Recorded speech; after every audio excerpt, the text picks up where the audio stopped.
Boa noite a todos, pessoal. A maioria já me conhece, mas eu sou o Dr. Fábio Rocha Lima, médico patologista, diretor técnico aqui do Artemis Laboratório. Bem-vindos a mais uma live, a mais uma nossa live. Hoje nós vamos falar sobre hepatites infecciosas. Nós estamos no mês Junho Amarelo, que é o mês de combate às hepatites infecciosas, e para isso a gente convidou o professor Evaldo Stanislau, que eu tenho muita honra de ter sido aluno dele lá na Faculdade de Ciências Médicas de Santos, nos anos 90, né?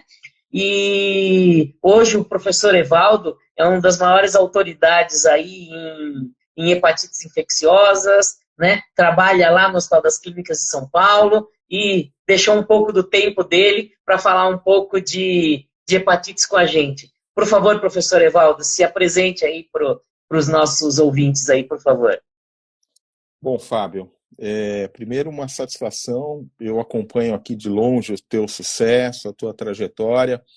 Fábio era um ótimo aluno, é um ótimo médico, e eu sou infectologista, tenho 30 anos de formado, fiz residência de doenças infecciosas parasitárias no Hospital das Clínicas de São Paulo, sou assistente doutor da Divisão de Moléstias Infecciosas Parasitárias, e trabalho com hepatites virais desde o meu R1, no começo dos anos 90, e fiz toda a minha trajetória acadêmica, com mestrado e doutorado em hepatite C, fui consultor durante muitos anos do Ministério da Saúde, mais recentemente da Organização Mundial da Saúde, ajudei a construir a política nacional e da OMS de combate a hepatites virais, sobretudo hepatite C, e hoje estou aqui com vocês para podermos discutir alguns aspectos, falar um pouquinho dessas doenças, as hepatites virais, que são muito importantes e causam um grande impacto. Já causaram mais, né, Fábio? Sobretudo hepatite C. Graças a todo esse trabalho aí que a gente fez, hoje menos. O Fábio, ele acho que chegou a pegar isso. Você chegou a participar da Liga de Doenças Infecciosas, Fábio? Participei. E na época que eu era aluno ainda estavam descobrindo a hepatite C. A gente estava na época de descobrir a hepatite C. E aí foi esse trabalho que a gente fez lá com os alunos, que foi muito importante no comecinho da hepatite C, quando não tinha programa estadual, programa nacional, ninguém falava de hepatite C, a gente já tinha lá uma unidade de assistência e os alunos eram extremamente importantes para que a gente pudesse enfrentar tudo isso aí e ter sucesso. Estou falando em alunos, Fábio, eu estou vendo aqui que tem até uns alunos meus hoje da Faculdade de Medicina da São Judas que estão se juntando a nós. Bem-vindos. Ai, que ótimo. Tem alguns colegas da minha turma também aí, que foram seus alunos também. Então, Fábio, você está aí e como é que você vê a situação das hepatites aí Você tem atendido muito, feito muita biópsia ou mudou o cenário? Mudou muito o cenário, né? Mudou bastante. Até uns anos atrás, a gente fazia muita biópsia, lia muita biópsia hepática aqui de hepatite, e a realidade mudou bastante, né? Já vai aí para uns 2 anos para cá, que a gente já tem muito menos biópsia, muito menos casos de hepatite por aqui, e acho que essa é uma realidade que está acontecendo no país todo, né? Eu estou vendo a Silmara aqui, eu lembro dela lá. Tudo bem, Silmara? Uhum. Olha, a biópsia hepática, ela realmente, Fábio, hoje ela é um exame de exceção, embora foi muito interessante que nessa transição dos métodos não invasivos e dos invasivos, né, nós, infectologistas, defendemos muito a biópsia hepática, porque a gente ainda acha, e talvez por influência do professor Venâncio, que o anátomo patológico ele nos traz informações que são informações essenciais. Então, nesse sentido, a biópsia hepática, todos que nos acompanham, que é uma área em comum que o Fábio e eu temos, ela foi a ferramenta que nos guiou durante muitos anos para tomar decisões terríveis. Porque a gente decidia, na época da terapia baseada em interferon, quem ia tratar e quem não ia tratar, baseado na biópsia. A gente definia quem tinha um melhor prognóstico, um pior prognóstico, que podia ser acompanhado ou tinha que ter uma intervenção, mesmo que uma intervenção arriscada, pela biópsia hepática. E aí a gente aprendeu a representatividade do espécime, a qualidade, todas as técnicas, e sem dúvida nenhuma a biópsia hepática foi, e para mim ainda é, com saudosismo, um exame muito importante para o manuseio das hepatites. Mas aí o que aconteceu? O número de pessoas infectadas com...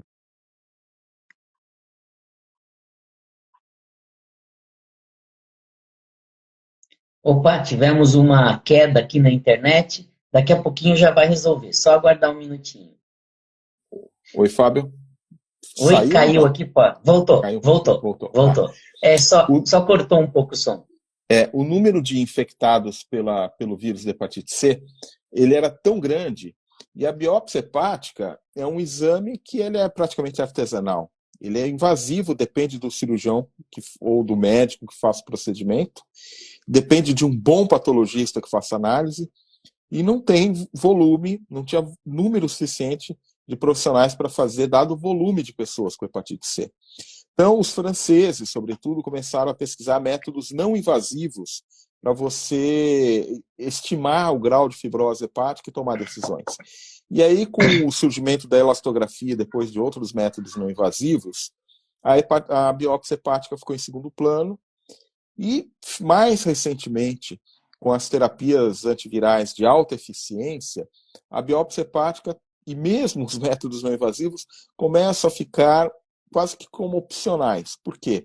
Porque a gente vai tratar e curar praticamente todo mundo. Evidentemente que eu estou exagerando, mas numa situação limítrofe, num município desprovido de recursos, enfim, a gente consegue tomar decisões e tratar os nossos pacientes com algum grau de segurança, dada o avanço da tecnologia. Então vocês vejam, pessoal, como em muito pouco tempo, né, Fábio, houve uma transição de um método padrão ouro para se tornar hoje quase que um método de exceção hoje, mas eu vou falar quase que uma peça de museu. Mas eu considero ainda, e aprendi muito, e gosto muito, e valorizo os bons patologistas por conta disso. Uhum. Eu tenho a minha formação lá no Hospital das Clínicas também, né? E lá aprendi com o professor Venâncio, né? A ver as biópsias hepáticas. Então a gente também tem um carinho muito grande por esses diagnósticos, né? De todas aquelas classificações que a gente aprendeu a graduar tudo aquilo, né? Bom, professor, vamos começar então aí, né? Vamos falar um pouquinho dos tipos de hepatite, né? Vamos falar um pouquinho aí da hepatite A, da B, que praticamente estão controladas, da C também agora, mas vamos fazer falar um pouquinho aí dos tipos de hepatite, né? Tem bastante gente aí que não conhece as hepatites, vamos falar um pouquinho delas então, né? Bom, pessoal, nós temos as hepatites, quando a gente fala em hepatite viral, todo mundo pensa logo nas hepatites infecciosas, não necessariamente. Nós temos hepatites de causa infecciosa e nós temos hepatites de causa não infecciosa. A gente não pode esquecer que nas causas infecciosas nós temos também os dos vírus tradicionais de hepatites, mas o fígado é um órgão de choque, um órgão da resposta imune e que participa de várias patologias. Então, por exemplo, a pessoa quando tem dengue, em algum momento ela tem uma hepatite, quando tem um citomegalovírus, enfim, mononucleose, são várias as doenças infecciosas que a gente febre tem amarela. Transitoriamente, febre amarela, uma hepatite infecciosa, só que transitória. Às vezes tão severa que pode levar até a morte por insuficiência hepática. Mas o recorte que a gente deve fazer com mais atenção neste momento é o das hepatites virais. E aí, por uma questão de padronização, nós chamamos as hepatites por letras do alfabeto. Então tem a A, tem a B, tem a C, tem a D e tem a E. E tem algumas que a gente sabe que existe, mas ainda não tem um impacto importante, são exceção que algumas pessoas propõem até como hepatite X. Muito bem. A hepatite A é uma hepatite que tem prevenção por vacina. Essa é uma informação importante para todos. Por quê? Porque a gente deve vacinar a nossa população, e hoje no Brasil as crianças já têm acesso à vacina contra hepatite A. Na idade adulta, a gente, para se vacinar contra a hepatite A, precisa recorrer a uma clínica de vacina, mas paulatinamente a gente vai aumentando as faixas etárias vacinadas e a hepatite A vem caindo de frequência por conta da melhora do saneamento e por conta da vacina. Ela é de transmissão fecal-oral. O que significa? Nós ingerimos alimentos contaminados com vírus e a partir daí, então, nós nos tornamos portadores desse vírus. Existem outras maneiras de transmissão. É possível também que exista uma transmissão sexual para hepatite A. Nós temos relatos, né, e algumas subpopulações com maior risco e que a gente eventualmente encontra surtos, né, dentro, principalmente homens que fazem sexo com homens, né. E a hepatite A, ela é uma hepatite que, via de regra, é curada. Então ela é aquela que, em geral, é a criança que fica amarelinha tal, e depois de um tempo está curada. E que a gente cria imunidade depois que teve a hepatite A e vai ficar protegido para o resto da vida. Qual o problema da hepatite A? A hepatite A não é frequente, mas ela pode levar a formas fulminantes. Recentemente, aqui no estado de São Paulo, nós tivemos um surto de hepatite A, casos graves, pessoas que poderiam, inclusive, ter evoluído a óbito, algumas precisando de transplante, mas essa é exceção da hepatite A.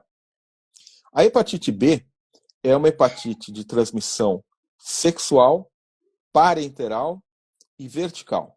Então é um vírus que se transmite por sangue contaminado e tudo que envolva direto ou indiretamente o sangue.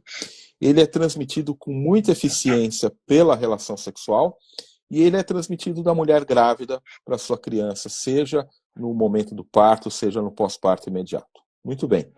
O vírus da hepatite B ele tem uma característica.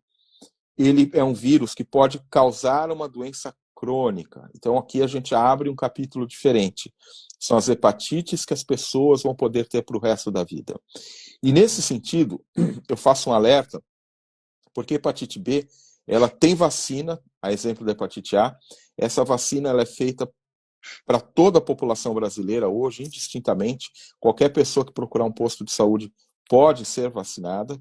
É uma vacina segura e altamente eficaz.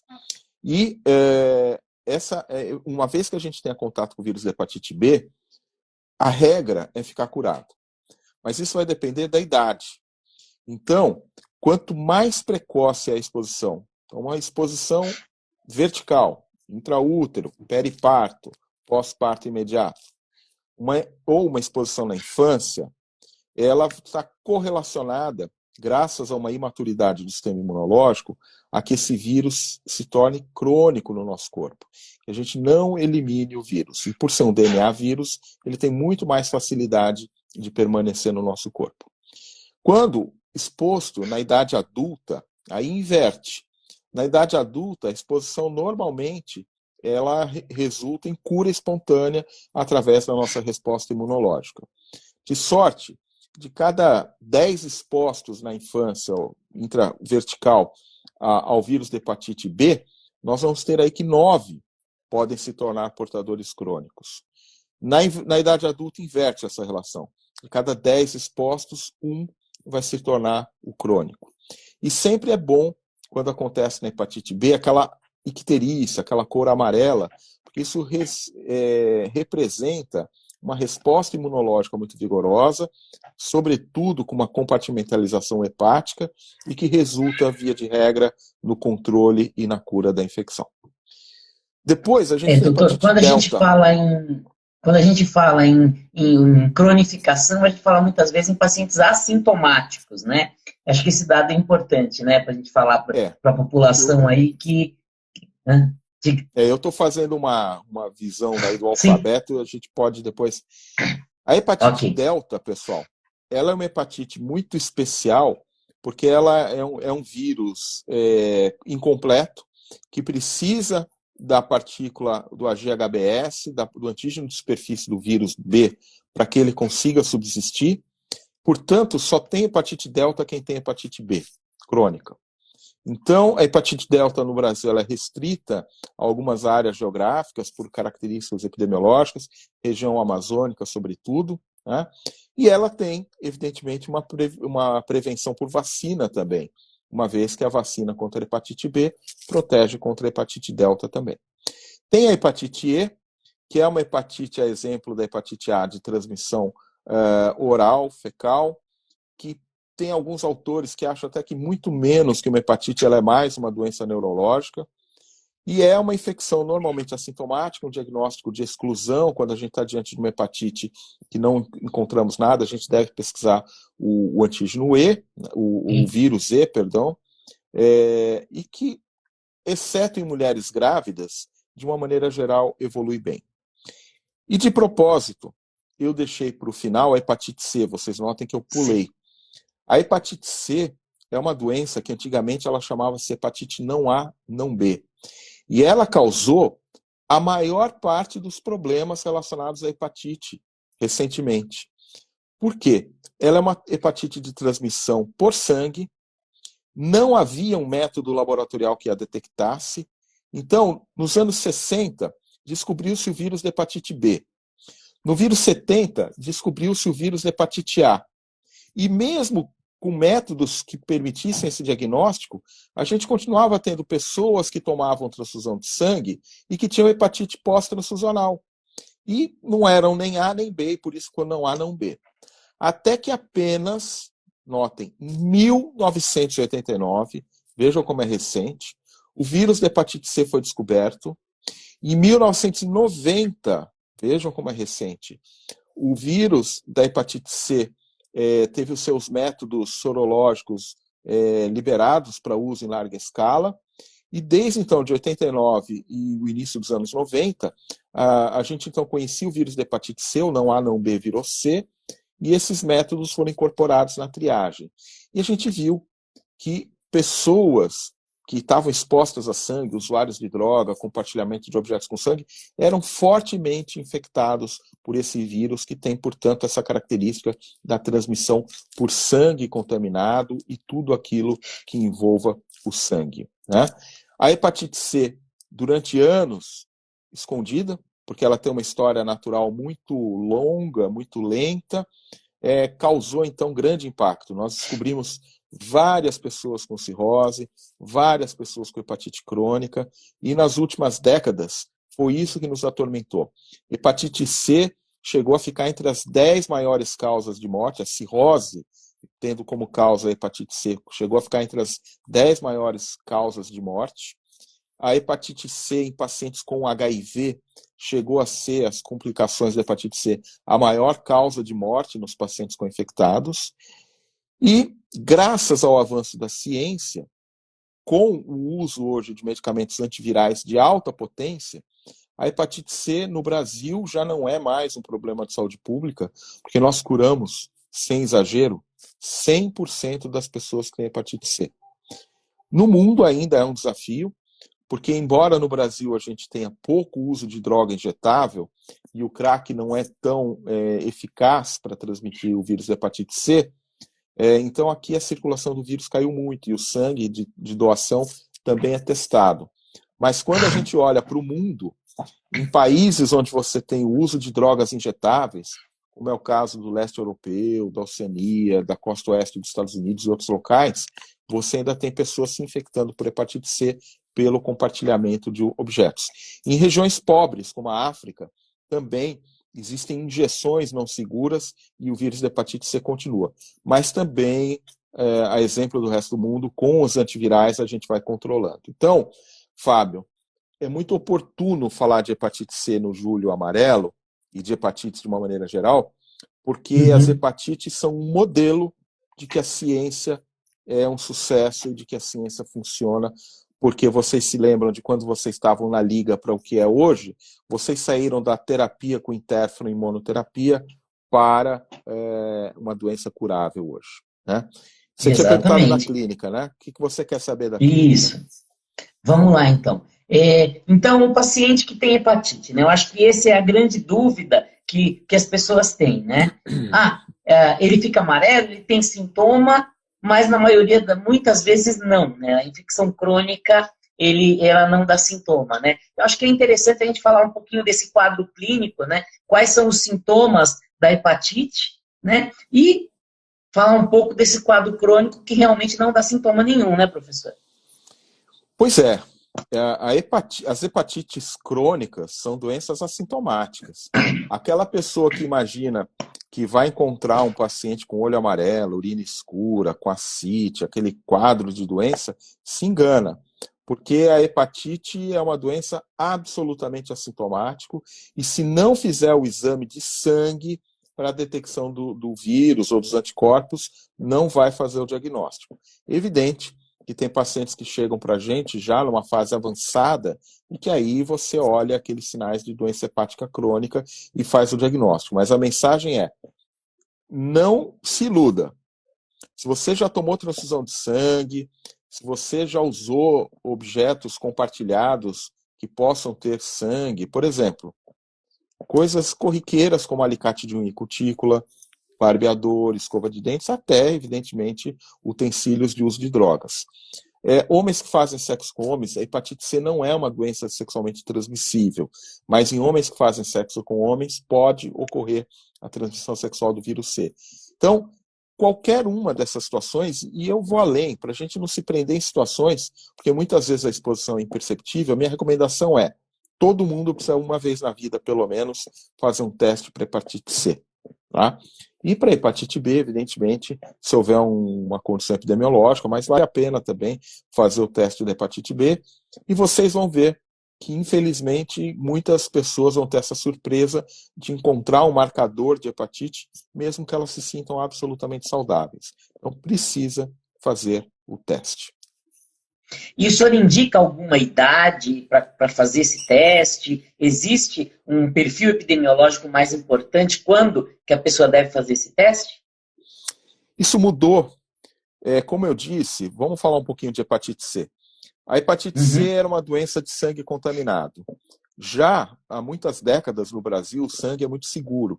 Então, quem tomou transfusão de sangue em anos recentes já recebeu um sangue mais seguro. A cultura dos materiais descartáveis hoje é uma realidade. Não há mais compartilhamento ou reesterilização de materiais médicos. Os tratamentos dentários, via de regra, né, existem ainda aquelas clínicas populares que são uma preocupação, mas via de regra hoje nós temos um ambiente mais seguro. Então, é mais difícil para o jovem se expor. E os mais velhos, sim, tiveram uma exposição. Então, qual é a minha recomendação? Que todos façam pelo menos uma vez na vida. Mas, sobretudo, aqueles que a gente fala que são da geração baby boomer, que são as pessoas que hoje estão já com mais de 50 anos até. Né? Antes a gente falava 40, mas como o tempo vai passando, a gente já pode subir para 50. Mas eu recomendo que todo mundo faça o exame, Fábio, independentemente da idade, tá? Mas aqueles com mais de 40, 50 anos, sobretudo, precisam fazer. Ok.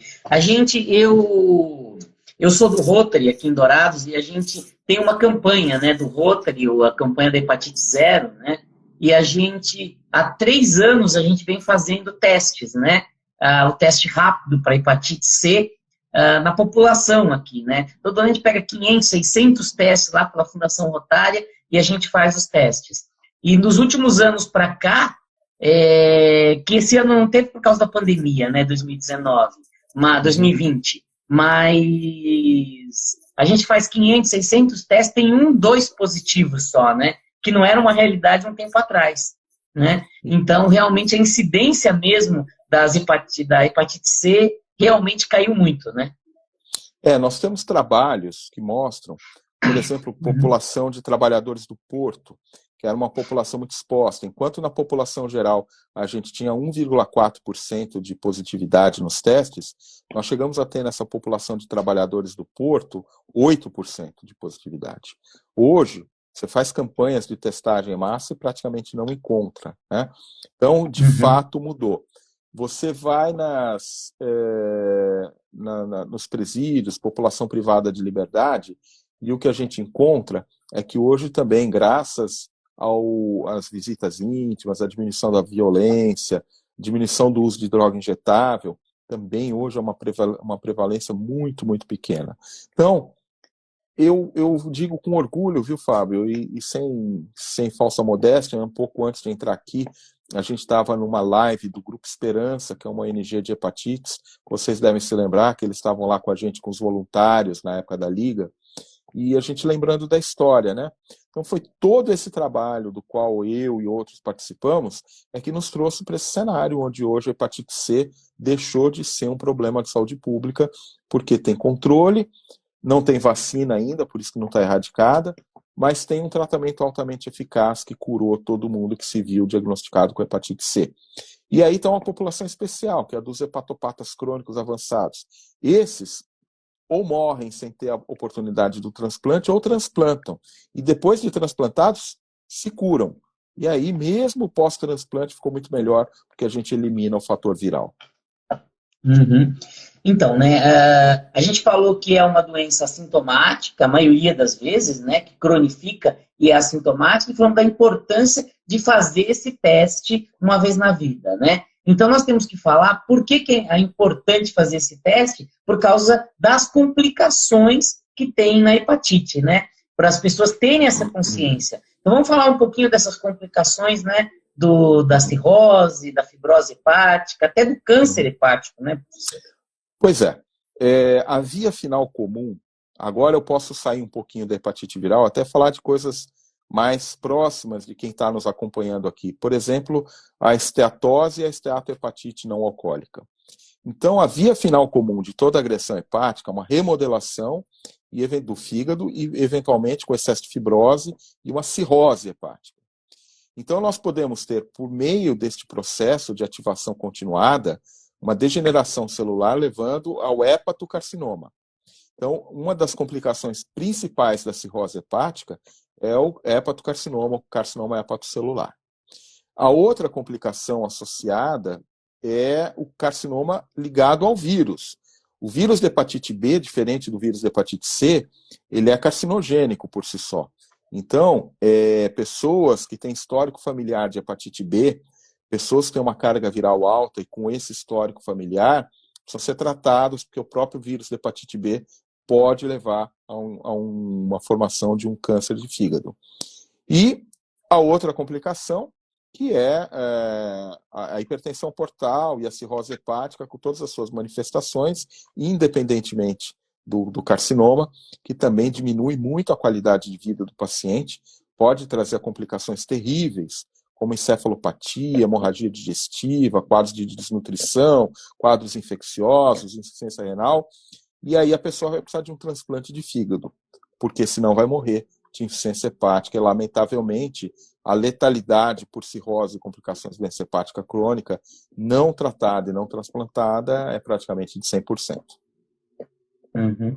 Hoje, depois das hepatites alcoólicas, né, a principal causa de falência hepática ainda são as hepatites virais?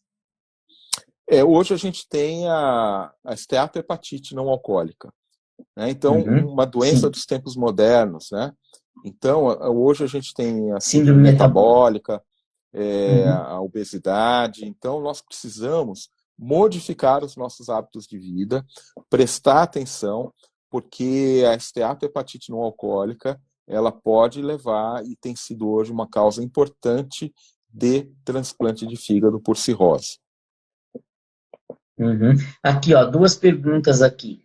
Qual a hepatite que mais mata? Hoje, morte por hepatite está mais raro, né, professor? Acho que só mesmo quem tem essas complicações mais crônicas, né?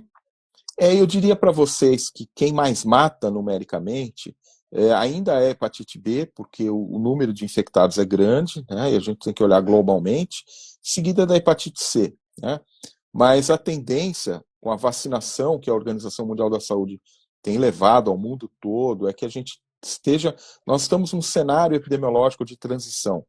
E eu diria para vocês que até 2030, que é a meta da OMS, tanto B quanto C estarão controladas no mundo e vão deixar de matar tanto. Já mataram muito mais, muito mais. Hoje, realmente, a gente vive um cenário muito melhor em termos de hepatite. E aqui a Silvia pergunta, a esteatose hepática tem a ver com a hepatite? Tem, né, professor? Depende do tipo, né? Não necessariamente. Vamos lá, por partes. Esteatose hepática é o fígado gorduroso.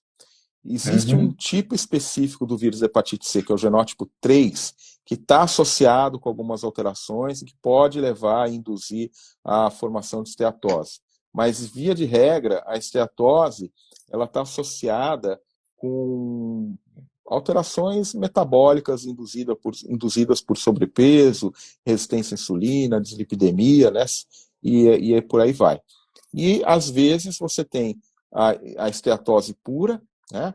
O NAFLD, que é o Non-Alcoholic Fatty Liver Disease, ou você pode ter o NASH, que é uma versão inflamada.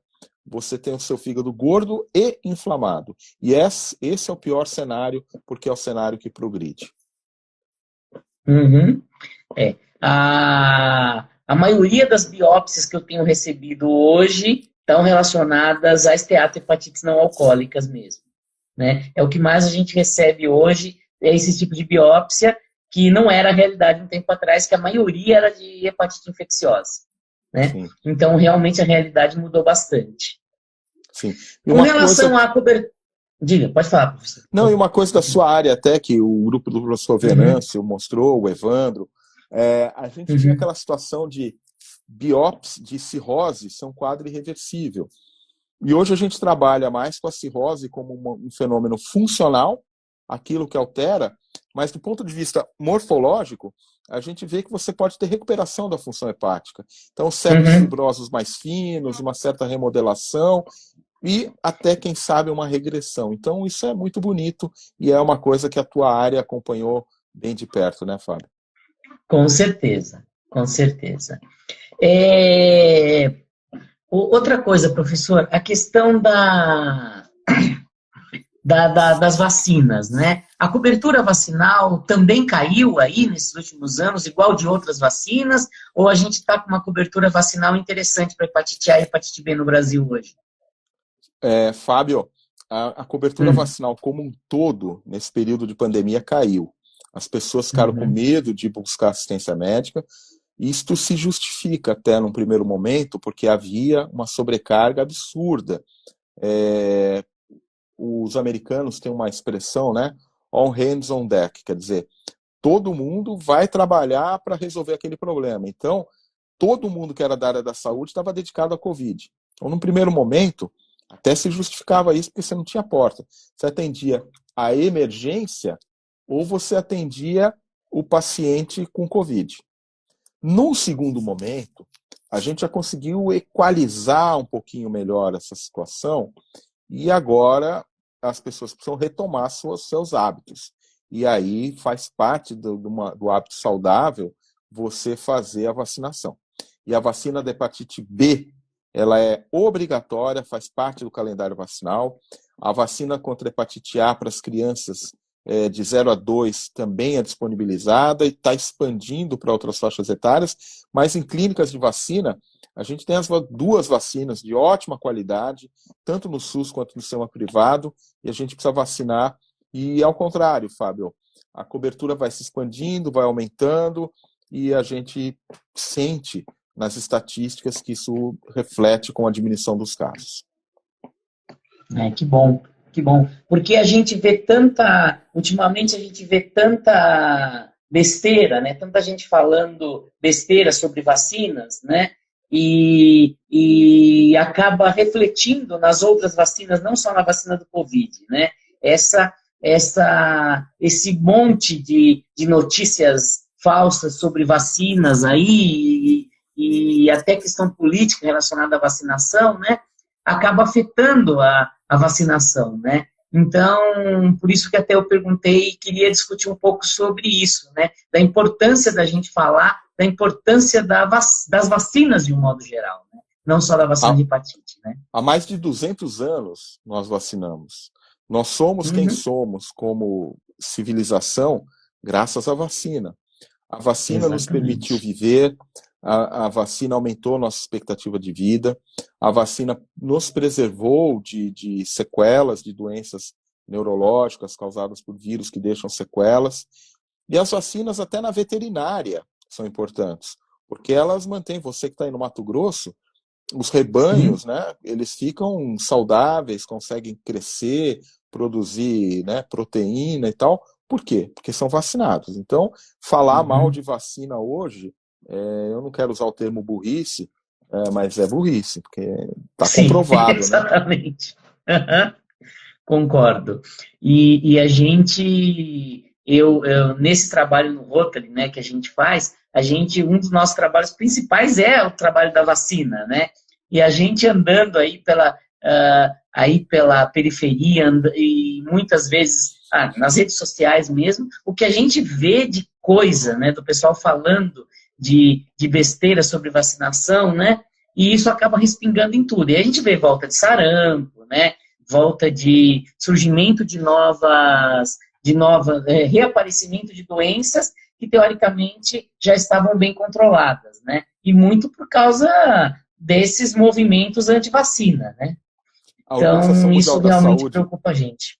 a Organização Mundial da Saúde, Fábio, lista as 10 maiores preocupações na saúde pública todo ano. E o Uhum, movimento anti-vacina é uma delas, sempre. uhum, Então, é muito interessante do ponto de vista sociológico a gente pensar o que justifica isso, né? Pessoas anti-vacina. Isso é uma imbecilidade, não tem outro termo, né? Por quê? Porque as pessoas acreditam em fake news, em trabalhos científicos muito mal feitos, enviesados, que querem provar um ponto. Isso é uma bobagem, não cabe. Mas os antivacinas, eles custam caro. E por que custam caro? Porque eles permitem que doenças que estavam controladas voltem. Nós tivemos um exemplo recente do sarampo. Existe aquele conceito da imunidade de rebanho, né, ou imunidade coletiva, onde, mesmo que você não tenha todos vacinados, se a maioria da população está vacinada, ela funciona como se fosse um escudo e não deixa que o uhum, agente penetre na nossa sociedade. Por outro lado, se eu deixo a minha cobertura vacinal cair, aquele agente que antes encontrava um escudo, ele vai encontrar a população vulnerável e aí se dissemina. E nós tivemos isso, veja bem, no Brasil, 2 exemplos recentes terríveis. Um que é o sarampo e o outro é a febre amarela. Nós tivemos há uhum, pouco tempo um surto de febre amarela no Brasil. Antes, vocês que estão aí no centro-oeste do Brasil, no norte, tomavam vacina contra a febre amarela. Hoje, o Brasil, como um todo, é considerado área de risco para a febre amarela e toda a população brasileira teve que se vacinar, né? Fruto disso que a gente falou, descuido com vacina também. é. E essa questão da febre amarela, né? Teve até uma discussão também que teve muito a ver com aquele Acidente de Mariana? acidente, acidente de Mariana, da destruição do Rio Doce, né? Que matou, causou um desastre ambiental e fez também a disseminação voltar à transmissão humana da febre amarela. Teve alguma comprovação disso, professor? Não, é uma das teorias que você teve um desequilíbrio ecológico, mas é boa essa tua Uhum, provocação para a gente uhum. pensar do modo que a gente está vivendo.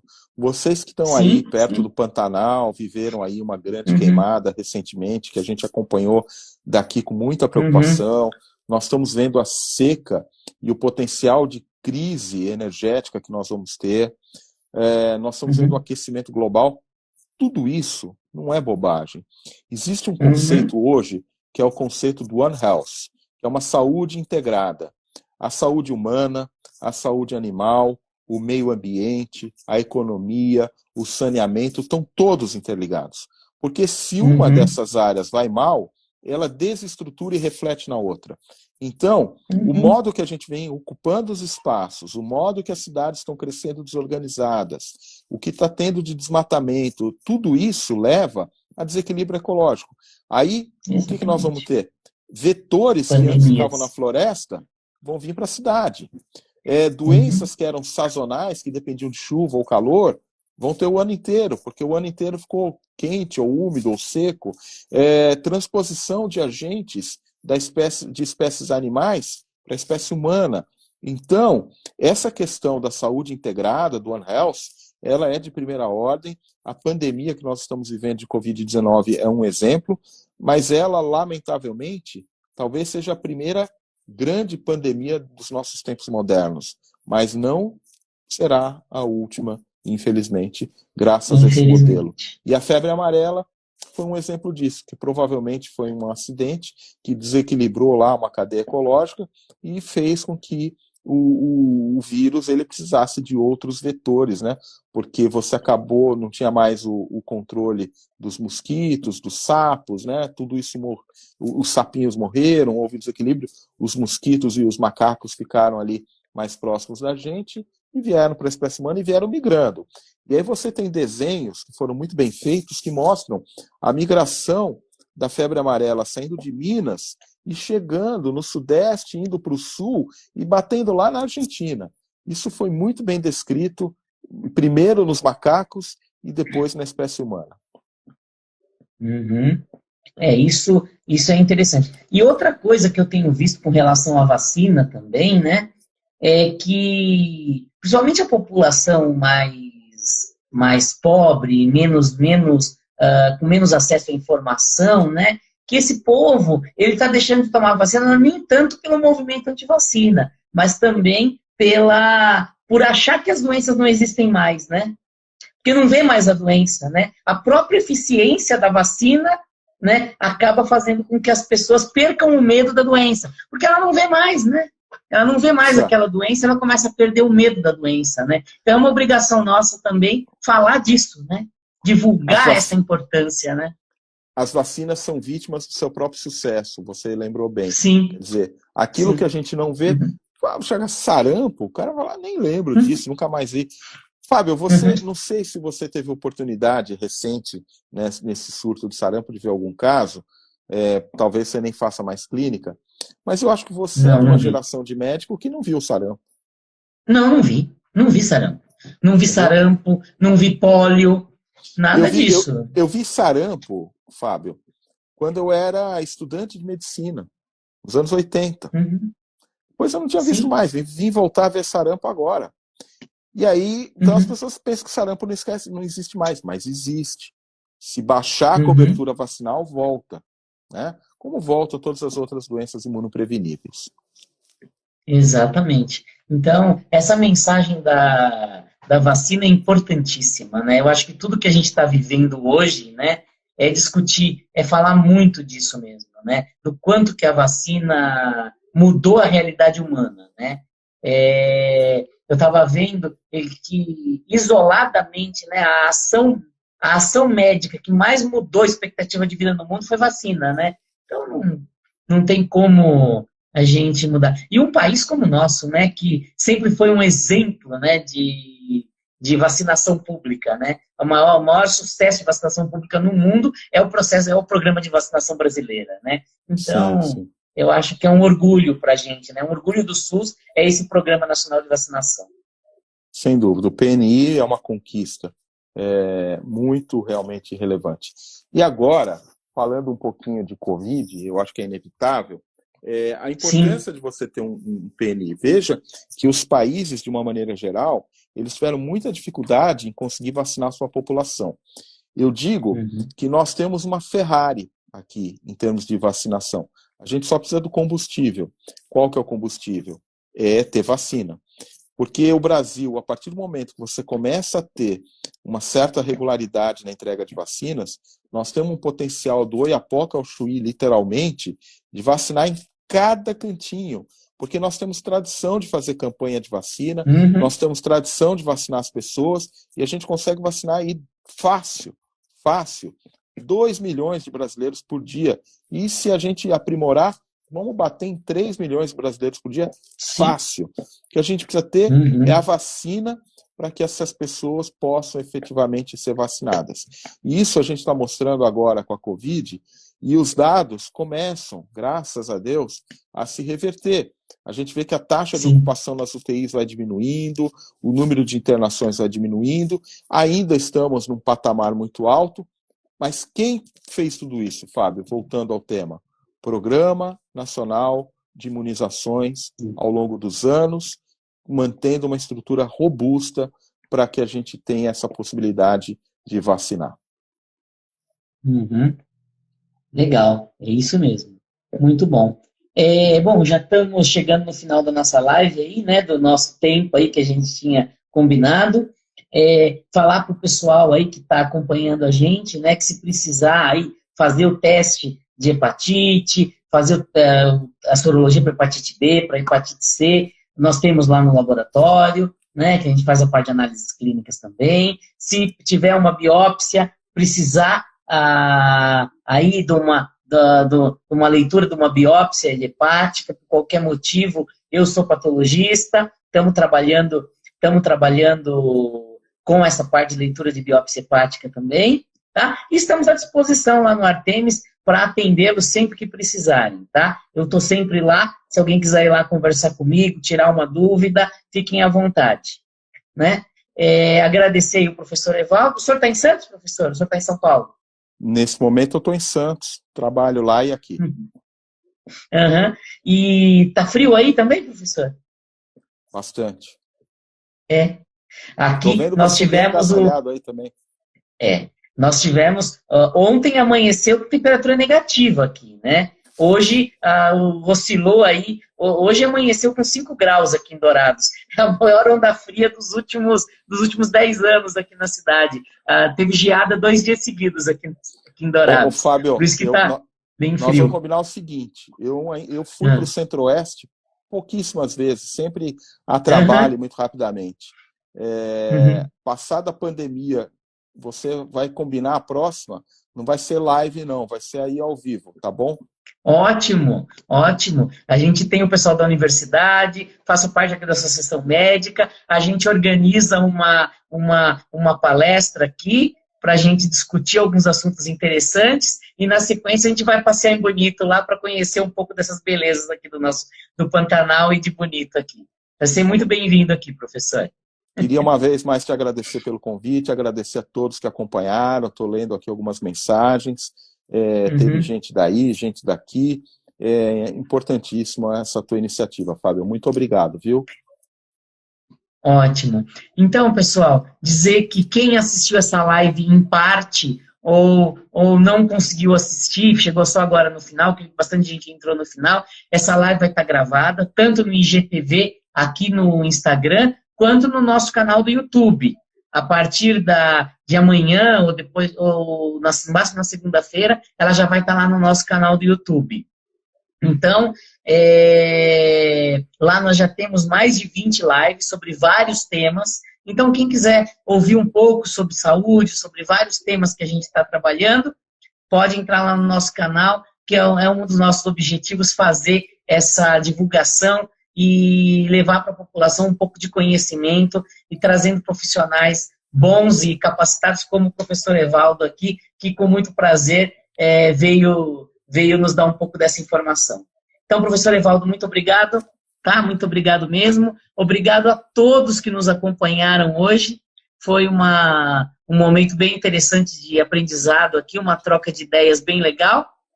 E semana que vem, novamente na quinta-feira, estaremos juntos. Vocês vão estar recebendo sobre os temas aí da semana que vem, tá? E a gente vai estar divulgando aí. Então, muito obrigado. Obrigado, professor Evaldo. Quer se despedir aí? Não, um abraço e um beijo para a Silmara. Tá, joia. Só minha filha aqui que eu não falei, Isadora. Um beijão do papai, tá? Que ela tá mandando aqui a mensagem. Beijão, Lucas. Tá? Então, um abraço a todos. Professor, muito obrigado. Um abraço. Tchau, pessoal. Boa noite.